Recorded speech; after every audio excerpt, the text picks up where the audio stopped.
Hello everyone! For today's video, igagala at itutur ko naman kayo sa isang lugar dito sa Saudi Arabia kung saan madalas na pumunta, gumala, tumambay, mamili at kumain ang ating mga kababayang OFW.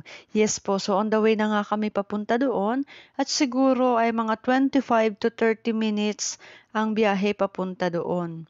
So sa labas nga po makikita ninyo, marami pa ring establishment ang bukas pa kahit gabing-gabi na. Yes po, for time check, it's already 12 midnight na po ng gabi dito sa Saudi Arabia. Pero marami pa rin po ang bukas na mga tindahan. Opo, so mas madalas kasi na lumabas ang mga tao dito kapag kagabi, kaya late na rin po nagsasara ang mga tindahan dito. Actually, kahit mga 2 a.m. may mga bukas pa rin po talaga na tindahan. Nadaanan nga natin dito ang Al-Kubar Mall. So, malaki din ang mall na yan. Kung gusto ninyong i-tour ko kayo sa loob, just comment down. Katabi din yan ang Kamsa Market ng Al-Kubar branch. So, iba po yan dun sa Kamsa Market na ini-vlog ko last time kasi Damam branch naman po yun. So, kung gusto ninyo na pumunta tayo dyan, just comment down at itutour ko din po kayo sa loob niyan. So, mga ilang minuto na nga lang at makakarating na rin tayo sa ating pupuntahan. So, sa mga hindi pa po nakakaalam, ang pupuntahan po natin ay Al-Kubar. Yes po. So, nakarating na nga tayo dito at dahil ang parking natin ay nasa bandang likuran, kaya dito tayo papasok sa gate 3. Yes po. So, papasukin lang natin tong gate 3. At tsaran! Pagbukas nito, mabubungaran ninyo yung mga tindahan, mga bilihan, na pang Pinoy lang talaga. Opo. So, ito, marami ditong bilihan ng mga gold. So, dito sa Saudi, napakaganda, napakamura ng mga gold po dito. So, ito nga po at may supermarket pa na pang Pinoy. So, lahat po ng mga grocery sa loob niyan ay mga Filipino food.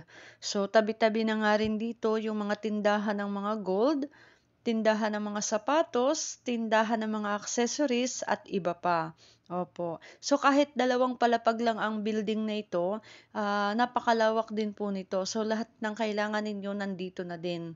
So, pag pinasok ninyo ang loob nito, malawak din siya. Opo. So, ipapakita ko sa inyo yung kabuuan ng ating first floor. So, yan po ang kabuuan ng Ramania Mall. So, yes po, ang pangalan po ng mall na ito ay Ramania Mall. Ito po ang mall ng mga kababayan nating OFW dito sa Saudi Arabia, dito sa Dammam at Al-Kubar. Yes po. So, nandun na nga tayo at umakyat na nga tayo dito sa second floor. Dito sa second floor, dito mo makikita ang mga bilihan ng iba pang mga gold, ng mga damit, mga sapatos, at nandito rin po ang mga restaurant na pang Pilipino rin talaga. So, before tayo pumunta doon, i-tour ko kayo dito sa mga tindahan. So, hindi ko na siya papasukin kasi hindi naman ako bibili. Ayan. So, kumbaga, ipapakita ko lang sa inyo yung mga bungad-bungad niya. So, may mga bilihan dito ng mga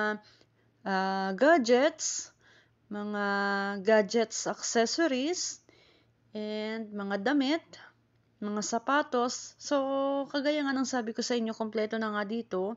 So, lahat meron dito. Meron din ditong bank.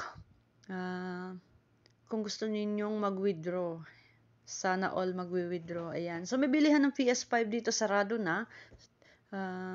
Late na rin kasi. Ayan. So, marami rin dito mga branded na sapatos at damit. So, since ang pinunta natin dito ay pagkain, so, let's go. Since gusto namin sanang kumain ng Jollibee, kaso pagdating namin late na nga, nag-inventory na sila. So, dito kami pumunta. Nakakatuwa tong tindahan na to dahil nagbebenta sila ng mga Filipino food talaga as in. So, meron dito mga kanin, may mga dessert, may mga sabaw. Yan. So, after naming mag-order, dito kami pupunta. Ayan. So, malinis at maganda. So, ito yung Jollibee, ito yung Chowking. Ito yung madalas na dinadayo dito ng ating mga kababayan. And meron din dito bilihan ng mga pasalubong. So, heto na nga, dumating na yung order namin.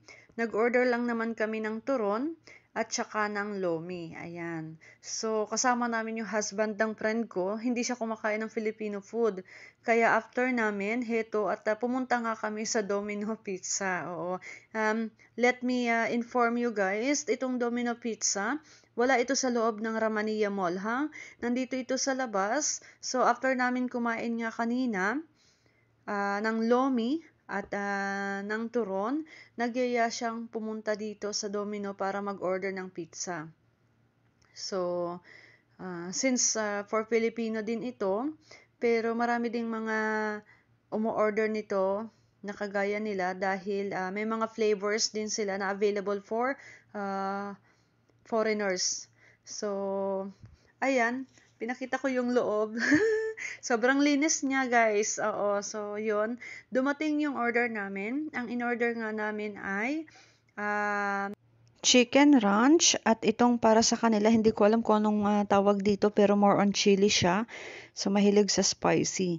So, pagkatapos nga nito, kumain lang kami at pagkatapos ay uuwi na din kami.